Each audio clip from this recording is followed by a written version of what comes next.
Welcome back. आप देख रहे हैं बनो अपना फाइनेंस मिनिस्टर। और अब रुक करते हैं दर्शकों के सवालों की ओर। हर्षवर्धन रुंगटा, सीएफपी रुंगटा सिक्योरिटीज मेरे साथ जुड़े हुए हैं। और हर्ष, सवालों के सिलसिले को अगर हम शुरू करें तो हमारे साथ झांसी से अरुण कुमार हमारे दर्शक भी जुड़ गए हैं फोन लाइन पर। अरुण नमस्कार, गुड इवनिंग। जी नमस्कार मैम। अरुण, आपके पास आईसीआईसीआई का लार्जन mid cap, Motilal mid cap, SBI Contra, Invesco multi cap, Nippon multi cap, HDFC flexi cap और अपारिक का flexi cap, Kotak emerging equity, Invesco small cap और मोतीलाल लार्जन मिड कैप है। जी और कुल आपकी जो एसआईपी की अमाउंट है वो 40,000 रुपये है। जी ओके, ये मुझे बताइए कि आपने ये सारे फंड्स कहाँ से, आपको रेकमेंड किए हैं क्या किसी ने ये सारे फंड्स? नहीं मैम, मैं रिकमेंड नहीं करे हैं। मैंने ये शो वगैरह देख के ही जो है अपने तरीके से इन्वेस्ट किया है इसमें। ओके, आपका शो देखता 6 करोड़। जी, हूँ। जी धन्यवाद। आप शो देखते हैं और कई बार ऐसे होता है कि शो पे हम बाकी दर्शकों को जो सलाह देते हैं ना, वो उनके सिचुएशन के हिसाब से मेल खाती है। बट आपने फिर जी भी शो को देखा। उम्मीद करती हूँ कि फंड्स के साथ साथ आपने काफ़ी कुछ सीखा भी है अपने फाइनेंशियल पोर्टफोलियो के लिए। और उम्मीद करते हैं कि उसी तरह से आपने अपने पोर्टफोलियो को बनाया भी है। लेकिन फंड्स हालांकि बहुत ज़्यादा लग रहे हैं और 6 जी करोड़ मुझे का भी लग लक्ष्य रहे है। हैं। अच्छा, जी इन्फ्लेशन एडजस्टेड अमाउंट है क्या कॉर्पस का 6 करोड़? जी मैम, लगभग ठीक रहेगा मेरे लिए। ये ग्रोथ भी करनी है ओके और ओके एजुकेशन के लिए चाहिए थे बच्चे के। ओके, ठीक है। चलिए, तो मैं बहुत समय नहीं बताऊंगी। आपने कहा है कि 20% अपनी एसआईपी को आप बढ़ाएंगे भी, जो कि बहुत अच्छी बात है। बढ़ाने पर ही आपको फ़ायदा होगा। तो जी हर्ष, मैम, 10 में से। मैं जी जी। मैं अपने पोर्टफोलियो को थोड़ा कंसोलिडेट भी करवाना चाह रहा था। और सर से मुझे हाँ ये जानना था कि अभी दो जी। तीन महीने में लगभग 6-7 लाख रुपए एलआईसी का आना है। तो उस अमाउंट अच्छा, को क्या ओके लमसम, ओके। जी लमसम इन्वेस्ट करा जाए, या वो भी, उसका नजरिया भी लगभग बिल्कुल। 13-14 साल का रहेगा। उस पैसे की जरूरत नहीं है मुझे। मैं म्यूचुअल फंड में ही इन्वेस्ट करना चाहता था।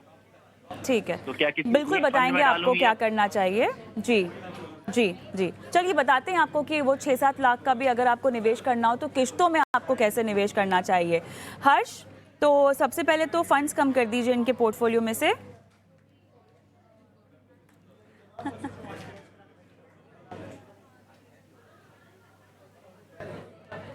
हर्ष, आपकी आवाज़ मुझे आ नहीं रही है।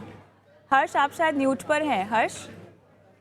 Yes yes, okay okay, my bad, जी। सॉरी, मैंने ऑन कर लिया अभी माइक। सो कोई बात कविता, नहीं जी। आपने आपने सही सही पहचाना कि इन्होंने स्कीम्स जो है वो सारी अच्छी स्कीम्स ली है और अपने पोर्टफोलियो में जोड़ लिया है। लेकिन हम सारी स्कीम एक साथ देखते हैं ना, तो आपको दिखेगा इसमें काफी डुप्लीकेशन है। 10 स्कीम्स की जरूरत नहीं है और अरुण कुमार जी ने खुद हाईलाइट किया है कि वो स्कीम्स को कंसोलिडेट करना चाह रहे हैं। तो ये मौका लेते हैं हम इनका पोर्टफोलियो पूरा रिवैम्प करने का। अरुण जी, मैं आपके पोर्टफोलियो में ना नई स्कीम्स नहीं जोड़ रहा हूँ, सिर्फ आपकी जो एक्जिस्टिंग स्कीम्स है उनको कम करके 5 कर रहा हूँ। सो जो 5 स्कीम हम रखेंगे वो भी आपके पोर्टफोलियो में ऑलरेडी ऑलरेडी मौजूद हैं। तो आपको कोई नया फोलियो क्रिएट करने की जरूरत नहीं, सिर्फ अमाउंट बदल दीजिएगा। उसके पहले मैं कैलकुलेशंस पे आता हूँ। जो आपने कहा कि आपको 40,000 रुपए महीने का करने 15 साल तक, और इसको आप टॉप अप करेंगे, तो ये मैं आपके माध्यम से बाकी दर्शकों को भी समझाना चाहता हूँ। एक कैलकुलेशन अगर हम करें कि आप सिर्फ 40,000 रुपए अगले 15 साल तक करते रहें और इस पे हम अगर 12% का अनुमान लगाएं, तो आप जो कॉर्पस इकट्ठा करेंगे 15 साल बाद, वो करीबन 2 करोड़ रुपया होगा। अब आपने एक और आगे चीज कही है जो मैं सारे दर्शकों को कहूंगा कि थोड़ा ध्यान दीजिएगा, कि अगर ये अपनी एसआईपी हर साल बढ़ाते हैं, तो अरुण कुमार जी ने कहा कि 20% से वो हर साल बढ़ाएंगे। अगर वो अपनी एसआईपी 40,000 से शुरू करते हैं और 20,000 रुपया 20% से बढ़ाते रहते हैं, तो जहां पे इन्हें पहले 2 करोड़ रुपए इकट्ठा हो रहा था, वो 6.5 करोड़ रुपया हो जाएगा।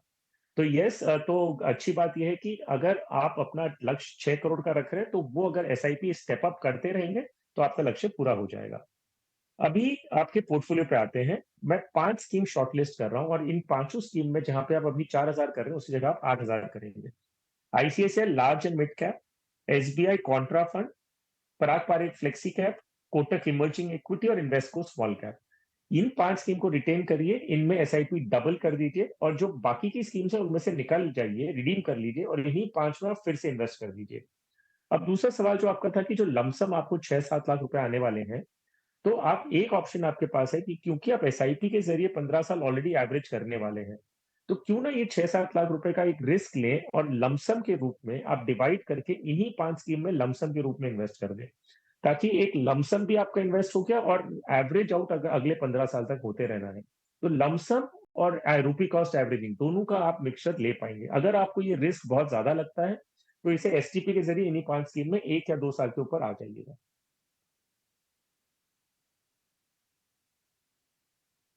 अ, अरुण? एक क्वेश्चन और था मेरा मैम। जी। मैम मैं एक ये पूछना चाह रहा था, क्या इसमें मैं एक लार्ज कैप फंड को ऐड कर सकता हूँ, लार्ज या फोकस फंड को? इस कैटेगरी का फंड नहीं है मेरे पास, अगर सर कोई फंड सजेस्ट करें।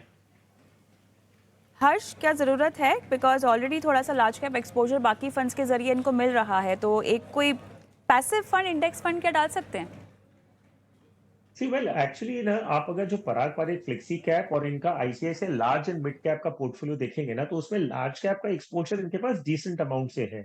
और आप बेशक एक इंडेक्स फंड चाहे जोड़ लीजिए, लेकिन मुझे जरूरत नहीं लगती इस पोर्टफोलियो में। आप जबरदस्ती का एक 6 फंड ऐड करेंगे, और अगर आपको करना ही है तो एक फंड आपको इसमें से निकालना होगा। तो निकालने लायक मुझे ऐसा कोई फंड लगा नहीं कि मैं उसे निकाल के एक लार्ज कैप में जोड़ूं। तो अभी जो आपके पास है, आई थिंक उसमें लार्ज कैप का डिसेंट एक्सपोजर आपके पास ऑलरेडी अपने पोर्टफोलियो लेवल पे है। The best Arun Kumar. कलोल चैटर्जी मेरे अग्रज दर्शक मेरे साथ फोन लाइन पर हैं। नमस्कार नमस्कार मैम। सर, आपने जो डिटेल्स दी हैं उसके मुताबिक आपके पास है HDFC फ्लेक्सी कैप, मेरा asset large and mid cap, axis small cap, ABSL mid cap, है ना? यस यस हाँ ठीक है। मैम। 2011 से आप इन्वेस्टमेंट कर रहे हैं। अभी आपकी प्रेजेंट वैल्यू लगभग 70 लाख के आसपास है। और यस 7 साल से जो आप बने हुए हैं इस पोर्टफोलियो में, आपको नहीं, बाजार के 2011 उतार चढ़ाव, जी हाँ, 2011 हाँ, से, तो आपको इट इज बाजार के ऑलमोस्ट उतार चढ़ाव 12 से साल। कोई 12 साल में बाजार के उतार चढ़ाव को लेकर आपको कोई परेशानी नहीं हुई? आपने अपनी इन्वेस्टमेंट को बीच में रोका नहीं, आप लगातार करते आए हैं? यस ये चलिए पोर्टफोलियो में जी, जो अमाउंट है वो ग्रेजुअली मैंने जैसे जैसे बढ़ाया है। हुआ मैंने बढ़ाते रहा है। आई स्टार्टेड चलिए, with 6,000 rupees. Okay, oh lovely. देखिए, 6,000 6,000 से रुपीज से लेके मैं 11 में 40,000 स्टार्ट तक किया। का। जी जी अभी जी। प्रेजेंट इन्वेस्टमेंट वैल्यू इंक्रीज करते करते 40,000। चलिए, बहुत बढ़िया। चाटी जी, ये बताइए सर कि मुझे अब आपको कितने सालों तक इन्वेस्टेड रहना है? मैंने लिखा है ना उसमें कि another 7 years will be my retirement target. और कॉर्पस कितना होगा? कॉर्पस के लिए ही मैं पूछा हूँ। कॉर्पस जितना एक्यूमुलेट हो जाए, मैंने 20% तो अभी 7 स्टेप साल अप और करूंगा। हैं। 20% आप हाँ स्टेप अप करेंगे ना हर साल? चलिए ठीक है, ऑलराइट। तो हर्ष के पास मैं जाना चाहूँगी। हर्ष, फिलहाल 40,000 की SIP कर रहे हैं, 20% बढ़ाएंगे ये सालाना अपनी SIP को, तो 7 साल के बाद यानी 60 की उम्र में इनको कितना कॉर्पस हाथ में लगेगा इस निवेश के जरिए? वेल कविता, ये अमाउंट बताने से पहले मैं इनके मिस्टर चैटर्जी का एग्जांपल लेके दर्शकों के लिए ना एक बहुत अच्छी लर्निंग है। 2-3 पॉइंट्स है। मिस्टर चैटर्जी ने 2011 में इन्वेस्टमेंट करना शुरू किया और 6,000 रुपए के एसआईपी से शुरू किया। ये बढ़ाते बढ़ाते 40,000 पे आ गए हैं, और 2011 में शुरू किए हुए आज हम 2024 में हैं। तो 13 साल से ये लगातार एसआईपी करते आ रहे हैं। सो ये एक आइडियल इन्वेस्टर है। आई थिंक इनसे ना प्रेरित होकर बाकी सब जो हमारे दर्शक हैं, उन्हें समझना चाहिए कि power of investing in equities का मतलब क्या होता है और लॉन्ग टर्म का मतलब क्या होता है, और ये अगले 7 साल तक और जमा करना चाह रहे हैं।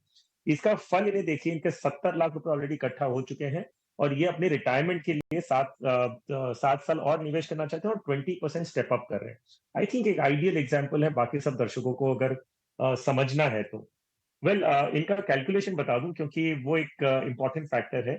वेल मिस्टर चैटर्जी, अगर आप 12% से अनुमान लगाते हैं, हालांकि आज की तारीख में आपके पोर्टफोलियो पे आपको रिटर्न 12% से ऊपर मिल रहा है, लेकिन अनुमान के रूप में अगर यहाँ से अगर हम 12% का अनुमान लगाएं और स्टेप अप 70 लाख का एग्जिस्टिंग पोर्टफोलियो प्लस 40,000 के एसआईपी सब देखें, तो आप करीबन 2.5 करोड़ रुपया एक्सपेक्ट कर सकते हैं आपके रिटायरमेंट पे। दूसरा, जो आपकी स्कीम्स में बदलाव करने जैसा मुझे कुछ भी नजर नहीं आ रहा है। अच्छी बात है कि 40,000 रुपए के लिए आपने 4 स्कीमें रखी। आप एक इन्फॉर्म्ड इन्वेस्टर हैं, तो मेरे हिसाब से आप कंटिन्यू करते रहिए। आगे जाते हुए सिर्फ ये mid cap and small cap fund पे थोड़ा नजर रखिएगा। सेबी का भी ये कंसल्टेशन एक ईमेल आया है, डायरेक्टिव्स आए हैं। सो थोड़ा ध्यान रखिए, अगर कोई बदलाव करने की ज़रूरत वहाँ लगे तो शायद थोड़ा चेंज करिए, लेकिन टैक्सेशन वगैरह पे देख लीजिएगा। एक्सिस स्मॉल कैप की जगह पे आप एसबीआई स्मॉल कैप भी कंसीडर कर सकते हैं, लेकिन एग्ज़िट मत करिएगा एक्जिस्टिंग फंड से, क्योंकि कैपिटल गेन्स आपका काफ़ी लग जाएगा। सिर्फ ध्यान रखिए, कोई बदलाव करने की ज़रूरत नहीं है, नज़र रखिए, कभी ऐसे लगा आपको आगे जाते हुए तो मैं स्विच करने का जो ऑप्शन है वो आपको देके रख रहा हूँ। चलिए कलोल जी, आपको समझ में आ गई सलाह। लगभग 2.7 करोड़ के आसपास आप इकट्ठा कर पाएंगे और जो बदलाव बता रखे हैं उन बदलावों पर आपको जो है अमल करना है। All the best. Pankaj Mundal का सवाल मैं लूंगी यूट्यूब के जरिए। ये सवाल पूछ रहे हैं हर्ष, आपके पास भी होगा इनका सवाल। 15,000 की एसआईपी शुरू करनी है 20 साल के लिए और निवेश पे कितना रिटर्न मिलेगा, इनका सवाल है। तो देखिए कविता, इनका पोर्टफोलियो में ना core and satellite approach allocation के बेसिस पे करेंगे। सो 2/3 इनका जो एलोकेशन है वो ये large cap and value funds की तरफ करें, एंड 1/3 जो है वो mid cap and international funds की तरफ करें। सो कोर एंड सैटेलाइट एलोकेशन होगा, जिसमें हम अच्छी quality companies at the same time थोड़ी ग्रोथ ओरिएंटेड मिड कैप वगैरह का एक्सपोजर लेंगे। सो इनका 15,000 ये इस तरह से इन्वेस्ट कर सकते हैं। ABSL Nifty 50 equal weight index fund में 5,000, एसबीआई कॉन्ट्रा फंड में 5,000, निप्पॉन इंडिया ग्रोथ फंड में 2,500 and ICICI Pru Nasdaq 100 index fund में 2,500। राइट, चलिए जितना हो सका इस समय हमने सवालों को शो में शामिल करने की कोशिश की है, लेकिन फिलहाल सवाल जवाब का सिलसिला तो यहीं समाप्त होता है। लेकिन झटपट रुक कर लेते हैं निवेश के गुरु मंत्र की ओर।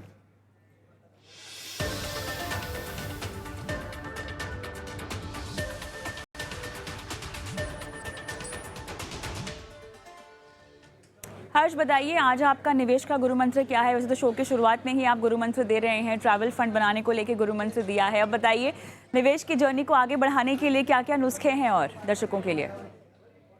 देखिए, मैं मिस्टर चैटर्जी का एग्जांपल लेके एक बाकी दर्शकों को गुरु मंत्र देना चाहूंगा कि मार्केट्स वोलेटाइल रहेंगे। 2011 में जब मिस्टर चैटर्जी ने शुरू किया था, उसके बाद बहुत ऊपर नीचे किया है मार्केट ने, तो आपको मार्केट वोलेटाइल रहने वाला है। आप अभी भी अगर हम पिछले एक हफ्ते से भी देखें, कभी मार्केट बढ़ रहा है, कभी घट रहा है, तो निवेशकों के मन में ऐसे आता है कि भाई मैं एसआईपी अभी बंद कर दूं, टाइम करने की कोशिश करूं। जी नहीं, कुछ नहीं करना है।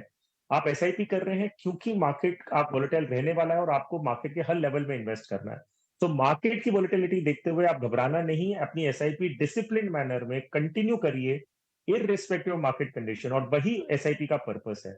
तो यही एक सिंपल लेकिन बहुत इफेक्टिव और पावरफुल गुरु मंत्र है। अगर आप फॉलो करेंगे तो आप डेफिनेटली अपने गोल्स को फुलफिल कर पाएंगे। के साथ ये गुरु मंत्र के साथ हम आज के शो को भी समाप्त करते हैं। धन्यवाद हर्ष, आपने समय निकाला और दर्शकों का मार्गदर्शन किया। लेकिन जाते जाते अगर आप भी हमारे को अपना सवाल भेजना चाहते हैं, हमारे शो पर अपने सवाल भेजकर अपनी फाइनेंशियल प्लानिंग करवाना चाहते हैं, तो अपने सवाल आप व्हाट्सएप कर दीजिए। यूट्यूब का लगातार हम आपको बताते रहते हैं, क्योंकि यूट्यूब पे बहुत दर्शक अपने सवाल छोड़ते हैं। फ़ंड के नाम डाल दीजिए, किस किस फंड में कितने की आपकी एसआईपी चल रही है, कब तक आप उसमें रुकना चाहते हैं। कुछ बुनियादी डिटेल्स अगर दे देंगे तो हमारे लिए आपकी फाइनेंशियल प्लानिंग करवाना आसान हो जाएगा। इन सब बातों का ख्याल रखिए और अपनी डिटेल्स हमें भेजते रहिए ताकि हम आपके सवालों को शो में शामिल रखें। नमस्कार।